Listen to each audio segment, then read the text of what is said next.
jadi saya melawan arus, melawan. Ini Bro DIY ya. Oke. Iya, karena Setelah terjun ke broker, ke agent, atau sebelumnya udah konsep gini? ya based on pengalaman, based on ya berapa 2 tahun ini. Terus saya kan waktu mau masuk ini kan banyak orang melarang, itu dunianya kacau, ruwet dan sebagainya. Tapi kan karena saya lama di properti, saya nggak siap kalau jadi pengembang. Ya udah di profesi jasa plus training per riset gitu loh. Nah di situ sebenarnya ilmu bahwa memperbanyak agent, memperbanyak komisi itu nggak tepat. Problemnya bukan itu. Problemnya perusahaan harus tahu market yang bagus mana dan dia mesti harus ngarahin agentnya. Nah konyolnya nih perusahaan biasanya diserahkan ke agent. Pokoknya kalau closing lu setor sekian, closing. Jadi saya pernah berdebat, Pak saya kan nggak digaji katakanlah gitu kan nggak ada gajinya mereka, itu suka-suka saya gitu loh. Saya kalau nggak closing kan saya rugi waktu, saya rugi tenaga, saya rugi macam-macam kan. Saya jawab, saya juga rugi waktu, rugi tenaga, rugi macam-macam. Tapi saya kehilangan uang, kamu nggak kehilangan duit. Kok kan ada modalnya kalau nggak ada closing kan kehilangan duit gitu loh. Jadi itulah yang kita rombak. Yang pertama, yang kedua, saya pernah mikir omong kosong kita merunning perusahaan tanpa ada fasilitas yang kita berikan ke agent. Agent itu Pak, kalau 4 bulan nggak closing, dia udah mati Pak. Sehingga menurut saya ya dia harus ada allowance. Satu. Kedua, perusahaan ini harus punya dana untuk mengembangkan bisnis. Nah, jadi dari mana dia supaya bisa memberikan allowance atau income plus ngembangin bisnis? Ya dari komisi. Oleh karenanya komisi itu justru harusnya porsi agentnya itu jangan gede, harusnya lebih besar ke perusahaan supaya perusahaan punya dana untuk bisa membantu si agent pada saat dia nggak closing. Ini lebih besar agent. Lebih besar agent Pak. Bapak tanya di mana-mana itu mereka punya posisi up to 80%. Apapun brandnya. Iya. Sama. Iya. Rata-rata gitu loh. Ilmunya ya itu perbanyak agent, komisinya digedein. Nah itu saya bilang agent sentris. Ya kan. Terus orang megang propertinya sendiri. Kalau saya punya properti, Pak Afrina agent juga mau jualin harus izin saya gitu kan. Kita kembangin konsep bahwa properti ya listing itu punya kantor. Jadi semua semua member kita itu boleh jualan listing yang punya kantor. Nah, itu kalau di primary clear Pak. Kalau primary kan memang yang partnership kan kantor kan. Sehingga semua agent yang dapat listingnya. Ya, yang listing kan kantor. Kan kalau developer kan saya mesti partnership kan. Karena developer. Nah, itu kita akan contek di secondary yang mungkin semua orang yang orang-orang lama nggak akan bisa masuk akal. Tapi saya akan terapkan. Ya kan, nanti secondary pun itu juga milik kantor. Karena sebenarnya orang itu kan percayanya kan ke kantor kan, bukan ke individu. Satu, kedua dengan COVID kemarin, pasar itu jatuh, cari buyer susah. Jadi kalau ada orang bawa buyer, kita kasih karpet merah. Listing gampang Pak. Listing itu tiap hari banyak orang sekarang kalau Bapak lihat. Primary atau secondary? Secondary, kita bicara secondary. Kalau primary kan clear. Kalau secondary kan banyak orang jualan. Bapak di depan rumah Bapak aja udah beberapa tahun tuh nggak laku-laku. Ada TP-nya. Ada tanpa perantara. Enggak lah. Jadi saya belum pernah lihat secondary itu eksklusif. Rata-rata itu open. Siapapun boleh jual. Ya, siapapun boleh jual.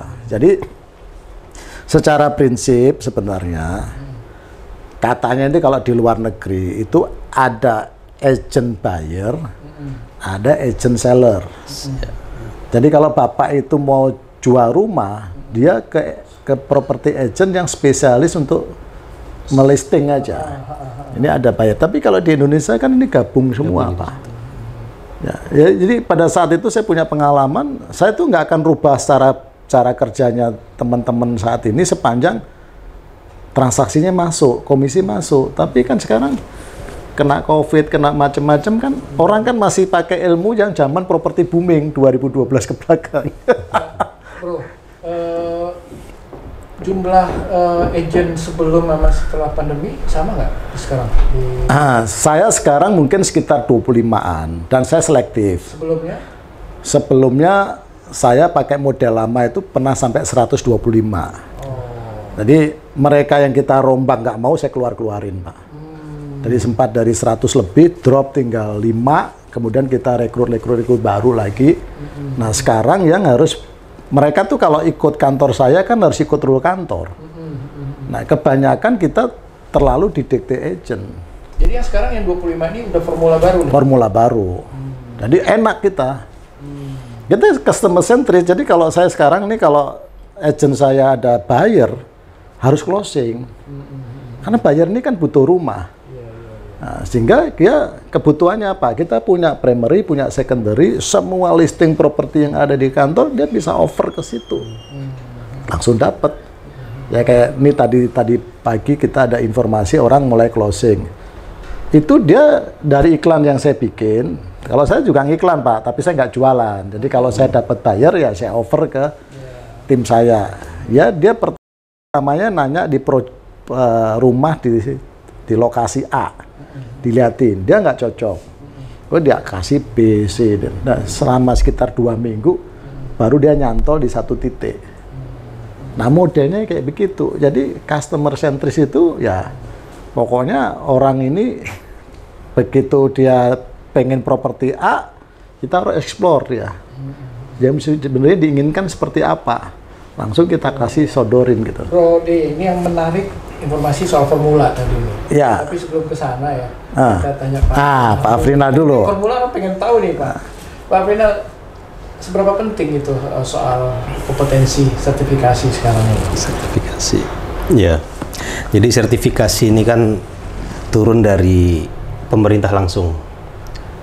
Ada di bawah presiden namanya BNSP.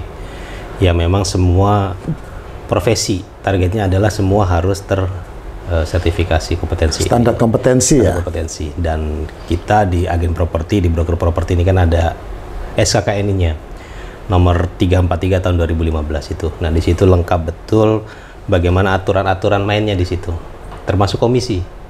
Ya, jadi komisinya ada diatur. Ya. Kemudian ditangkal pas sama Kemendak nomor 51 itu, gitu kan dari SKKN ini. Kemudian Kemendak mengeluarkan aturan-aturan main. Kalau kemarin ada SIP 4-nya. Nah, ini mungkin Bro Die punya pengalaman. Ya, kemarin saya udah punya SIP 4 deh. Tapi sekarang ternyata dirubah nih PP nomor 5 tahun 2021. Tidak perlu SIP 4 lagi. Nah, nanti mungkin bisa berbagi pengalaman gitu ya. Tapi poinnya adalah sertifikasi sangat penting karena yang disertifikasi personalnya, bukan perusahaannya.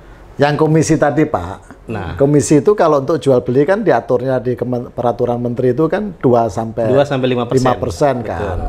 Itu di lapangan itu bisa jual di bawah 2 Pak. Nah, di beberapa titik. Mintanya. Iya, jadi kalau yang punya properti cuma 1%, 1,5%, itu ada kantor agent juga menerima. Iya. Bagaimana bisa bayangin komisinya rendah, dia terus kasih agentnya tinggi gitu loh. Gimana perusahaannya bisa berkembang? Bisa bertahan ya. Oke, terusin Pak, sorry Pak. Ada aturannya ya? Ada aturannya kan di 2 sampai 5%. Ya, tapi tadi di lapangan, teman-teman kalau bahasa kita mungkin diobral ya. Komisinya diobral gitu ya.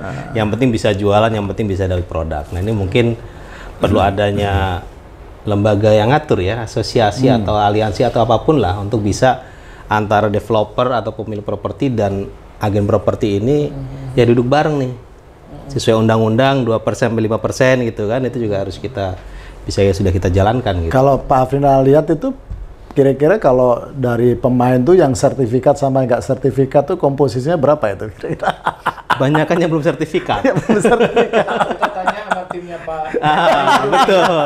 Ada dari tim sekarang ya? Ya. Nah, yang udah sertifikasi. Udah 5 Pak. Udah 5. Besok kita kirim lagi 3 orang. Udah nambah lagi nanti. Jadi jelas nih. Jadi kalau kita bilang timnya Brodeye semua udah bersertifikasi nanti satu bulan 2 bulan ke depan udah bisa. Jadi kalau property agent biasanya skopnya kan area kecil Pak. Saya di Lebak Bulus tapi saya enggak, karena saya berpikir korporasi, saya bisnis saya nasional kan harusnya kan, tapi saya menyatakan se-Jabodetabek. Kenapa tenaga ahli harus banyak? Karena nanti saya punya tim di Depok, saya punya tim di Bogor, saya punya tim di Tangerang. Dan kita di Jabodetabek punya banyak tim. Dan itu bagian dari formula baru tadi ya? Formula baru tadi, ya kan, seperti itu. Tapi komisi tetap range yang komisi sesuai range. Kedua, semua orang kan untuk menarik agent, itu kan porsi komisinya kan ditinggiin yang up to 80%.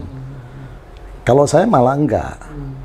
Karena rata-rata agent yang model saat ini itu kalau komisi akan ditanya, komisinya berapa?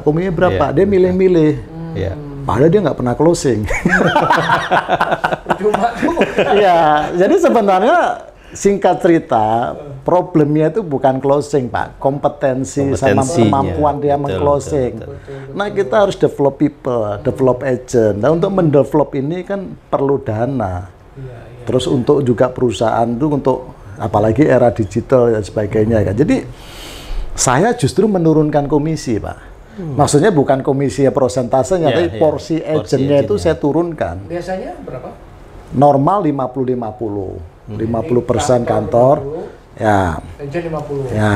Nah, saya nggak suka formula ini, karena orang akan nanya, ini propertinya komisinya berapa? Saya dapat berapa? Selalu nanya begitu.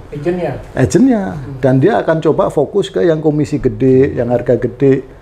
The end of the day nggak closing. Jadi sebenarnya yang punya kepentingan closing itu bukan agent. Nomor satu tuh saya, kantor yang punya kepentingan closing.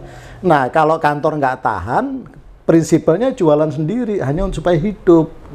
Kalau saya kan nggak berpikir ke sana, kan saya pengen jadi entrepreneur membangun perusahaan. Jadi perusahaan ini harus bisa berkembang. Nah, oleh karenanya komisi saya turunkan dalam konteks misalkan 2%, ya kita ambil terendah 2% lah. Kalau 50-50 kan 1%. Kalau 2,5 kan 1/4. Kalau 3% 1,5. Mungkin nanti saya pokoknya komisi itu aku ambil tarif terendah, fix 1%.